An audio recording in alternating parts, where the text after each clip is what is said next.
ስለ ሙሽራና ስለ ሙሽሪት ያው ብዙ ታውቃላችሁ። እነዚህ ሰዎች ሁሉ አሁን 4 ዓመት ሰው ላይ ትንሽ ጋር ሰርግ ይበዛል። ቤተክርስቲያን ታጭታለች። ሁለተኛ ቆሮንቶስ 11:2 ላይ ምን ነው የሚለው? ሁለተኛ ቆሮንቶስ ምዕራፍ 11:2 ላይ ሲናገር አንድ በጣም የሚያስደምም ቃል እዛ ቦታ ላይ ጠቅሳል።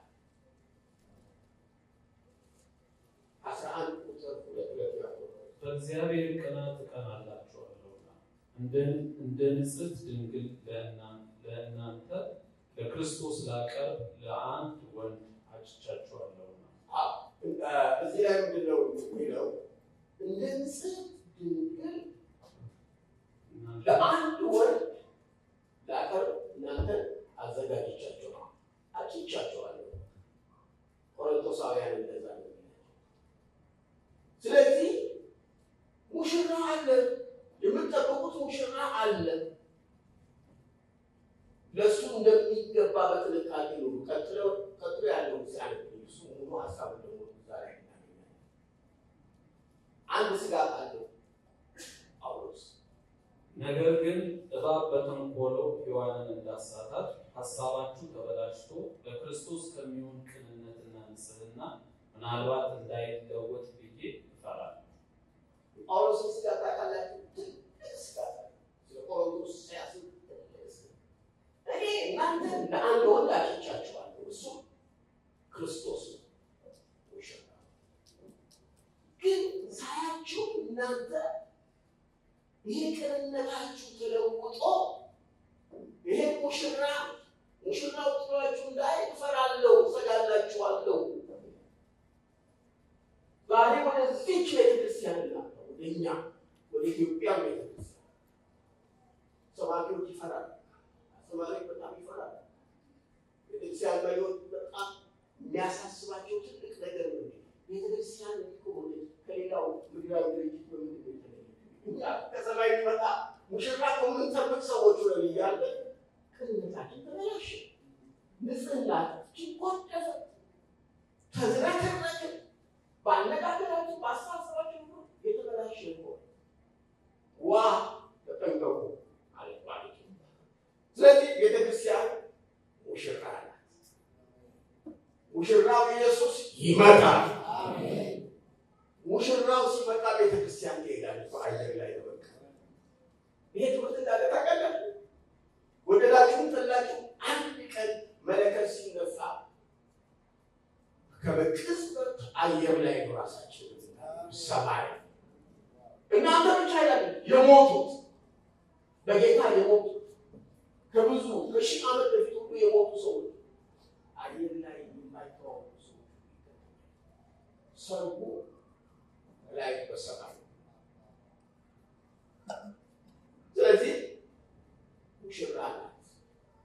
ሙሽሮች ለሞሉ ሙሽራ ትዝነገር ፊቷን ይሰራል። አሁን ላይ ሜካፕ በጣም የሰጠነው ሜካፕ አላት በቤተክርስቲያን። ይሄ ሜካፕ ካሉ ሜካፕ ማለት ማቆንጃ ነው፣ ማሳመሪያ ነው። እሱ ያው ይሄኛው ሜካፕ አርቲፊሻል ነው። ሙሉ ላይ ነው ማዲያትን ያጠፋል። ከውስጥ ያለው ማዲያት ግን ይሄ ቃል ያጠፋዋል። አሜን። እየተሰራለን ወንዶች የተለያዩ አስተማሪ በወርክሾፕ ስልጠና፣ ስብከት፣ ትምህርት ሙሽሪቱ እኮ ለመስራት ለማስዋብ ሌላ ቦታ ስራ። ጳውሎስ ይመጣና ቢጎበኘን አይ እናንተ የሚል አልተዘጋጃችሁ ብሎ እግዚአብሔር ከዚህ ይጠብቃል። ሌላው ቶሎ ይናገር ቤተክርስቲያን ያው ተጠርታ የወጣችበትን ሀሳብ ስናይ ከእግዚአብሔር እንደገና ከእርስ በእርሷ ጋር ህብረት በግሪክ ኮሎኒያ የሚባል ቃል አለ። ይህ እርስ በርስ መያያዝ፣ በጋራ ጉዳይ ላይ አንድ መሆን፣ ህብረት፣ ጠንካራ የሆነ ህብረትን ለመግለጽ ነው። እንደዛ የሚናገረው አንደኛ ህብረታችን ከእግዚአብሔር ጋር ህብረት ያላችሁ ስንቶች ናቸው? ይሄ በጣም አንድ ነገር ንገራችሁ። ሁልጊዜ ከእግዚአብሔር ጋር ያለው ህብረታችን ሲበላሽ፣ የጸሎት ህይወታችን ሲቀንስ፣ ቃሉን የመብላት ህይወታችን እያነሰ ሲሄድ፣ በቃ ከእግዚአብሔር ጋር ያለ ነገር እየላላ በሚሄድበት ጊዜ ከሰዎች ጋር አለግባባ ከዚህም ከዛም ጋር መናገር በእንደዛ ነው። ይሄን በደንብ ነው። እነዚህ ከሰዎች ጋር የሚጣሉ የሚያኮርፉ ትርፍ ቃል የሚናገሩ የሚሳደቡ የሚነጫነጩ ሰዎች ችግራቸው በእግዚአብሔር ጋር ጸሎትን ትተሃል፣ ቃል አታነብም፣ የስም ጴንጤ ሆነሃል። ስለዚህ ህብረትህን አጽና ከእግዚአብሔር ጋር። አንደኛ ዮሐንስ ምዕራፍ 1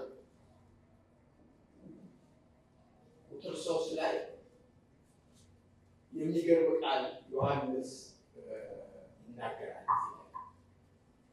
እናንተ ደግሞ ከእኛ ጋር ህብረት እንዲኖራችሁ ያየነውን የሰማነውን እናንተ ደግሞ እናወራላችኋለን። እኛ ያየነውን እኛ የሰማነውን እናወራለን። ለምን? ከእኛ ጋር ህብረት እንዲኖራችሁ። ቃሉ ክርስቶስን ያዩና የተመለከቱ በጆሯቸው የሰሙ ሰዎች የጻፉልን ሰው ነው። ህብረታችንም ከአባት ጋር ከልጁ ከኢየሱስ ክርስቶስ ጋር ነው። ደስታችሁ እንዲፈጸም ይህንን እንጽፍላችኋለን። ወንድሞችና በጣም ላሳስባችሁ፣ ህብረታችን ከእግዚአብሔር ጋር እጅግ የጠበቀ ይሁን። ከዛ በኋላ ታውቃላችሁ፣ ልዩነቱን ታውቃላችሁ። የጸሎት ህይወታችሁ እያደገ ሲሄድ፣ ቃሉ የማንበብ ህይወታችሁ የጎለበተ ሲሄድ፣ አገልግሎታችሁ ሁሉ ይለወጣል። ከሰዎች ጋር ያላችሁ ሪሌሽንሽፕ ሁሉ የተፈወሰ ይሆናል። ይሄ ሁለቱ የተያዙ ናቸው። ከእግዚአብሔር ጋር ወደ ላይ፣ የጎንዮሽ ደግሞ ከጓደኞቻችን ጋር ከወንድሞቻችን ጋር። ጥቅስ ብቻ ልስጣችሁ። ፊልጵስዩስ ምዕራፍ 2 ቁጥር 1፣ ኤፌሶን ምዕራፍ 4 ቁጥር 4። ሌላው ወደ ሰባተኛው ሌላው የእግዚአብሔር ተለይታ የወጣችው ተዋጊ ለመንፈሳዊ ውጊያ ሁልጊዜ የተዘጋጀች ትሆናለች። ስለ መንፈሳዊ ውጊያ ብዙ ጊዜ አናውቅም። መንፈሳዊ ውጊያ እንዳለብን አናውቅም። በተናጠልም በቤተ ክርስቲያን ደረጃ አንዳንድ ሰዎች ጌታን ተቀብለው ወደ ቤተ ክርስቲያን ከገቡና ቤተክርስቲያን አባል ከሆኑ በኋላ ፈተና ይወጣል። ፈተና ያውጣቸዋል። አንዳንዶች ይማረራል። አንድ ነገር ንገራችሁ፣ ጌታን በተቀበላችሁበት ቀን እና ስማችሁ በሰማይ መዝገብ ልክ በተጻፈበት ቀን መንፈሳዊ ጦርነቱ ጀምሯል። አሜን። ይሄን ሁለት ማወቅ አለብን። ታዲያ እናንተ ያልተዋጋ ማንን ይዋጋ? እኔ ያልተዋጋ ማንን ይዋጋ? አታጋሉ አናካብደዋላ ቤት ፈተናችን እርግጥ ነው። በድካማችን ምክንያት የሚመጡብን ፈተናዎች አሉ። ቶሎ ብለን ቀዳዳዎችን መዝጋት ይገባል። ባለመጸለያችን ምክንያት የሚመጣብን ጦርነት አለ። ያ ሌላ ጉዳይ ነው። ንስሐ ባልገባንባቸው ጉዳይ ነው። ገብተን እናስተካክለው ስንችል የሚመጡብናል። ይህን ሁሉ አላችሁ ውጊያ መንፈሳዊ ውጊያ እንዳለ መረዳት በጣም አስፈላጊ። ሐዋርያው ጳውሎስ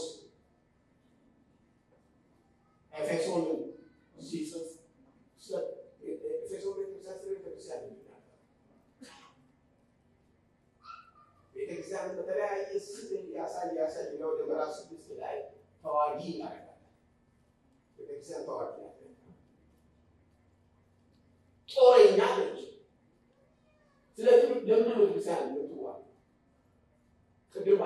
ክፍል ላይ በዚህ ዓለት ላይ ቤተክርስቲያኔ እሰራለሁ ካለ በኋላ የገሃነም ደጆችን አይችሏል ያለበት ምክንያት ነው። ጦርነት አለባት ማለት ነው።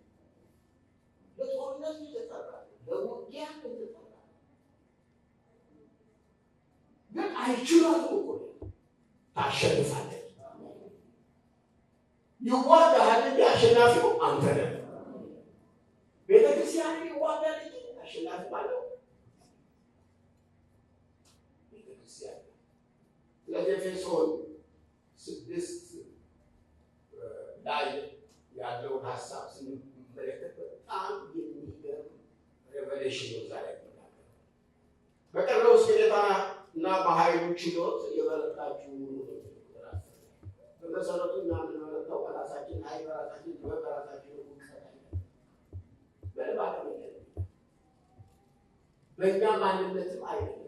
ይሄንን ጦር ይሄንን ጠላት የምንዋጋው በጌታ በኃይሉ ችሎት በረታችሁ። ይሄ ጠላት አይደለም።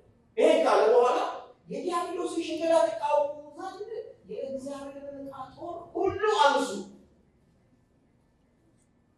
የምትለብሱት የዕቃ ጦር አለ። ልክ እንደ ሮማዊ ወታደር ወደ ጦርነት እንደሚበዛ ከራሳችሁ ጀምሮ እስከ እግር ጥፍራችሁ እስከ መጫሚያችሁ ድረስ የምትለብሱት የተለያዩ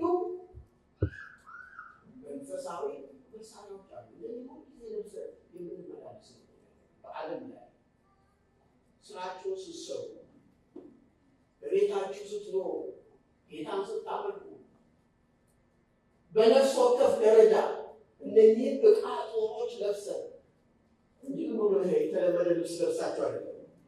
ወደ ጦር ሜዳ የሚሄድ ወታደር ጃኬት ለብሶ አይወጣም። እንደኔ ሽክ ብሎ ከረባት አስሮ ሙሉ ብላክ ለብሶ አይወጣም። ይሄ ውትድርና ያልገባው ገና የሸጠው ሰው ማለት ነው። ኦሬዲ ተዘጋጃል። እኛም ታነቧቸዋላችሁ ከቁጥር 11 ጀምሮ የእግዚአብሔር ዕቃ ጦር ያሳያል።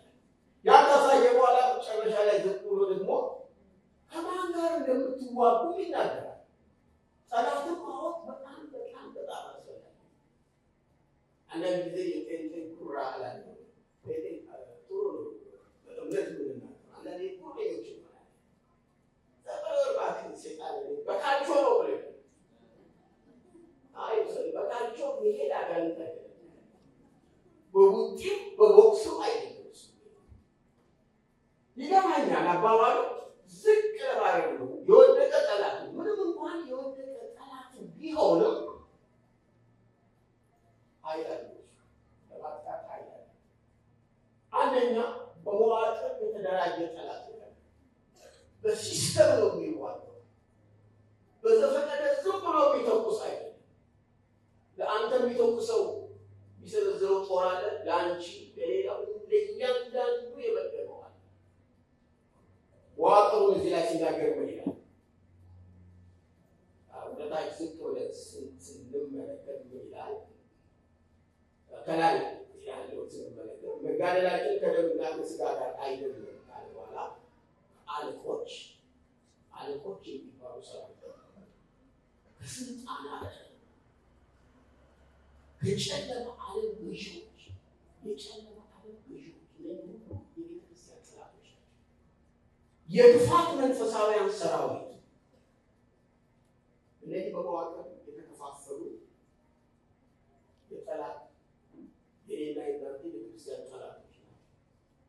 ለዚህ ነው እነዚህ መከላከያ መልበስ መከላከያ አለ። ይህን መከላከያ ልብሰን ነው መኖር መሄድ ያለ አለበዛ እንመጣለን ማለት ድንገት እንመጣለን። እነዚህ መከላከያ ሲሆኑ አንዱ ብቻ ማጥቂያ ነው፣ ሰይፍ መዋጊያ። እሱ የእግዚአብሔር ቃል ነገራችሁ። ሰይጣን በእግዚአብሔር ቃል የሚፈራው መሳሪያ ማጡን ነው የሚያልፈው። ጌታ ኢየሱስ ክርስቶስ በዛ በምድረ በዳ በተለያዩ ፈተናዎች ወደ እርሱ ሲመጣና ሲገጥመው ቃል ተጽፏል፣ ቀጠቀጠው፣ አሸነፈው። ቃሉን ያውቃል። ለክፋቱ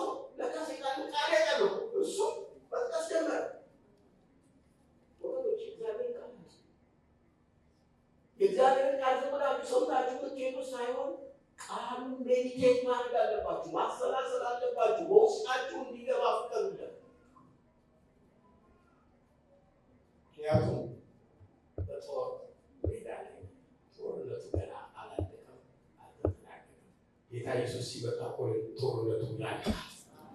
በጤንነት የሚዋጋቸው ሰዎች አሉ፣ በድካም የሚዋጋቸው ሰዎች አሉ፣ በአደጋ በተለያዩ እስከሞት ግን አሸናፊዎች ናቸው። የመጨረሻ አንድ ተናግሬ ይጨርስ። ሌላው ቤተክርስቲያን ተለይታ የወጣችው ተስፋዋን ተስፋ ያላት እኔ ይህንን ስናገር በጣም ደስ በዚህ በወደቀ ዓለም ውስጥ ሰው ተስፋ ዛሬ በጣም የበለጸጉና ትላልቅ አገሮችን የምንላቸው ተስፋቸው ይቻላል። አንዳንዶች በገንዘብ ነው ተስፋቸው። ገንዘብ የትም አያደርስም። በቴክኖሎጂ ነው አንዳንዶች ተስፋቸው። ቴክኖሎጂ እንዳያችሁ ነው ባለፈው ጊዜ ኤልኤ የእሳት ተነስቶ የመጨረሻዎቹን ቢሊዮነሮች ቤት በአንድ ጊዜ አቃጥሎ አስለቀሳል። በቴክኖሎጂ ተስፋ ሊሆናቸው ኮሮና ባለፉት ጥቂት ዓመታት ወደኋላ ሄዳችሁ ይታሉ። ኮሮና መጣ፣ ብዙዎቹ ህዝብ አጨደ። እግዚአብሔር እኔና ለእናንተ እንዳው ለአፍሪካ በተለይ ኢትዮጵያ ምህረት አደረገ እንጂ አብዛኛው ያለቀሰችው አሜሪካ ነው። ጣሊያን አለቀሱ፣ ካናዳ አለቀሱ፣ መሪዎቹ አለቀሱ። ዜሮ ብሩ ዜሮ፣ ያሁኑ እውቀት ዜሮ ተበቀማ ነው። በስንት አቅጣጫ እግዚአብሔር ነው ያስተማረ። የቤተ ክርስቲያን ተስፋ ግን አይቻልም። ብሩህ ተስፋ አላት ቤተ ክርስቲያን። አሜን። ይሄንን እውነት ማወቅ አለብን። ምንድን ነው ቤተ ክርስቲያን? ቤተ ክርስቲያን በመላምት አይደለም የምትኖረው። ቤተ ክርስቲያን በአጋጣሚ አይደለም የምትኖረው። እንዲሁ ራሷን ለማደንዘዝ ወይ ለራሷ ሞራል ለመስጠት ብላ አይደለም የምትኖረው። ተስፋ አላት። ተስፋ ኢየሱስ ነው። አሜን አሜን። አሁን በምድር ላይ ስንኖር ብዙ ነገር የሌለን ሰዎች ሊሆን ይችላል። ቤት የላችሁም፣ ቤቶቻችሁ ፈርሶባችሁ ሊሆን ይችላል፣ ከስራችሁ ሊሆን ይችላል። በድህነት ውስጥ የምትማዘኑ ግን ተስፋ አላችሁ። ተስፋ ያለን ሰዎች እንደ ቤተክርስቲያን ተስፋ አላት። በዓለም ያሉ ከተባበሩት መንግስታት ደግሞ ያሉ ዓለም አቀፍ ድርጅቶች ተስፋቸው ቴክኖሎጂ፣ እውቀት፣ የሰው እውቀት፣ ገንዘብ። የቤተክርስቲያን ግን ከዚህ የላቀ ኢየሱስ ነው፣ ክርስቶስ ነው። እሱ አንድ ቀን ይመጣል። ስለዚህ ተስፋችን ብሩህ ነው። ተስፋችን የሚጠፋ አይደለም። ስለዚህ ደረታችን ደፍተን በሙሉ ተስፋ ልንኖርና ልንመላለስ ይገባል ብዬ አስባለሁ። ሃሌሉያ። ስለዚህ ወደ ማጠቃለያው ልምጣ። ስለዚህ በአንድ ወቅት በኃጢአት በዓለም ውስጥ የነበረች ቤተክርስቲያን እግዚአብሔር ጠርቶ ቤተክርስቲያን አደረጋት። የተጠራንበትን ደግሞ ዋናው ምክንያት የእግዚአብሔር ሕዝብ ለመሆን ተጠርታችኋል። ለእግዚአብሔር ተለይተን እንድንኖር ተጠርተናል። የእግዚአብሔር የመንፈስ ቅዱስ መኖሪያ እንድንሆን ተጠርተናል። ቤተክርስቲያን ተጠርታለች። አካል ደግሞ ተጠርተናል። ሁለት ተበታትነን ተዘበራርቀን እንድንኖር አይደለም። ሙሽራ ነን። እንደ ሙሽሪቷ ሁልጊዜ በጥንቃቄ ጊዜ አንድ ቀን ጌታ ይመጣል ብለን እንጠብቃለን። ህብረት ለማድረግ ተፈጠረ። ለመንፈሳዊ ውጊያ። ስለዚህ ይሄ እውነት የደረሰባቸው ያላገባችሁ ሰዎች ብትኖሩ ዛሬ እንጸልያለን። ስንጸልይ አሁን እግዚአብሔር ሁላችሁም ጠርቷል ወገኖች። እዚህ ቦታ ያላችሁ የትምህርት ምናልባት አንዳንዶቻችሁ የማይገባችሁ አዲስ ነው የምትሉ፣ እኔ እኮ ከባድ ነው አይገባኝም የምትሉ፣ እኔ ተጠርቻለሁ ወይ ብትሉ፣ አዎ ተጠርታችኋል። በእርሱ የሚያምኑ የዘላለም ሕይወት እንዲኖረው እንጂ እንዳይጠፋ እግዚአብሔር አንድያ ልጁን ሲሰጥ ድረስ ዓለሙን እንዲወዷል። ኢየሱስ ይወዳችኋል። ጌታን ተቀበሉ። ከዚህ ጉባኤ መካከል ጥሩ፣ ከዚህ ሕዝብ መካከል የእግዚአብሔር ተከታዮቹ ስማችሁ ይጻፍ። ተስፋ ያጣችሁ ሰዎች ተስፋ ያላችሁ ሰዎች ናቸው። በሐዘን ያላችሁ ደስተኞች ትሆናላችሁ።